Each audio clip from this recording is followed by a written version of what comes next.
La plupart des soudeurs sont au courant des risques de santé à court terme lorsqu'ils respirent les fumées de soudage, comme par exemple la fièvre des soudeurs ou la fièvre des métaux, mais ils sont souvent moins conscients des risques à long terme.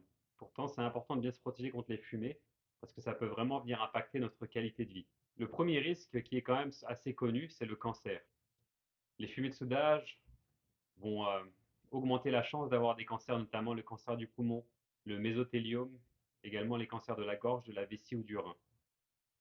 Il faut savoir que l'Agence internationale de recherche sur le cancer a classé toutes les fumées de soudage comme cancérigènes, quel que soit le type de procédé, quels que soient les matériaux utilisés. Les substances qui vont être en cause, ça va être notamment le chrome, qui quand il est chauffé devient du chrome hexavalent, le beryllium, le cadmium et également l'arsenic.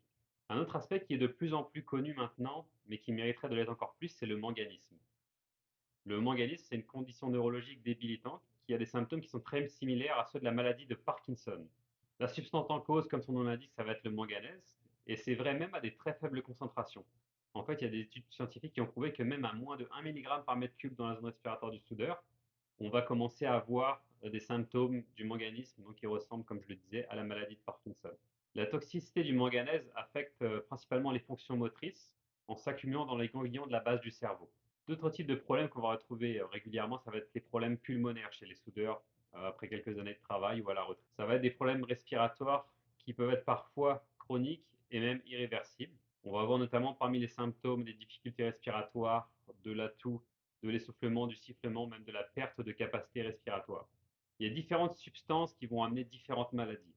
Je pense notamment au carbone qui va amener l'anthracose, l'aluminium qui est lié à l'aluminose, le beryllium à la berylliose, le fer à la sidérose, l'étain à la stanose, également les œdèmes pulmonaires qui peuvent être créés par le fluorure, le vanadium et d'autres polluants, et l'asthme qui peut être créé par le chrome, l'ozone, l'azote et le nickel. On peut également souffrir d'autres problèmes de santé à long terme, notamment des problèmes rénaux en raison du cadmium, du plomb ou du chrome qui va être respiré. Il y a aussi également des études qui prouvent que les soudeurs sont plus à même d'avoir des ulcères gastriques, d'avoir des problèmes au système nerveux comme de la perte de coordination ou des difficultés cognitives, qui vont être notamment associés au plomb et au mercure, et également des problèmes osseux ou articulaires comme des raideurs ou des douleurs. Il y a notamment des études pareil qui prouvent que la fluorosquelettique qui va être provoquée par le fait de respirer des fluorures qui peuvent se retrouver dans les fumées. Tout ça pour dire que c'est vraiment important de se protéger contre les fumées de soudage, l'étape numéro 1 étant de les extraire à la source.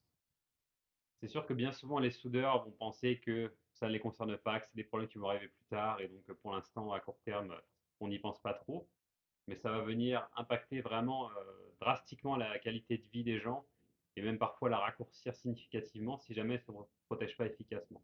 Si vous voulez avoir plus d'informations, je vais mettre dans la description de la vidéo un lien vers l'article de blog sur notre site internet et également justement pour aller vous protéger efficacement les soudeurs, je vous invite à venir suivre un de mes webinaires gratuits que je donne chaque semaine.